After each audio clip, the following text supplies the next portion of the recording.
SN news महाराष्ट्रमध्ये पुन्हा एकदा आपलं स्वागत आहे। आजच्या ठळक बातम्या। महाराष्ट्र अर्थसंकल्प 2025 सादर। अर्थमंत्री अजित पवार यांनी राज्याच्या 2025-26 या वर्षासाठी अर्थसंकल्प सादर केला।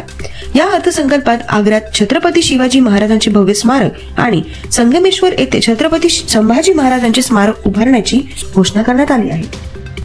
शिवाजी विद्यापीठ नामांतर वाद। शिवाजी विद्यापीठाच्या नामांतराच्या मुद्द्यावर तेलंगणातील भाजप आमदार टी राजा कोल्हापुरात येऊन मोर्चा काढणार असल्याने वाद चिघळण्याची शक्यता आहे। घरकुलासाठी मोफत वाळू।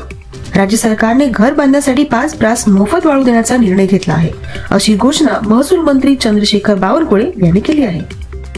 परप्रांतीय महिलांची दहशत। कल्याणमध्ये परप्रांतीय महिलांनी शेतकरी कुटुंबाचा छळ केला असून पोलिसांनाही धक्काबुक्की केल्याची घटना घडली आहे। नाशिक मध्यवर्ती कारागृहात बंदीवानाचा छळ। हातपाय बांधून दांडक्याने मारहाण केल्याने नाशिक मध्यवर्ती कारागृहात बंदीवानाचा छळ झाल्याची घटना उघडकीस आली आहे। या प्रकरणी 9 संशयितांवर गुन्हा दाखल करण्यात आला आहे। नाशिकच्या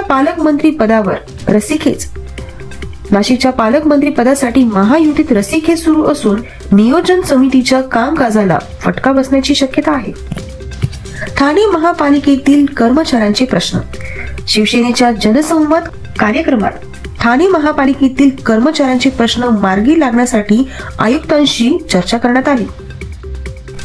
नाशिकमध्ये पाणी टंचाईची शक्यता।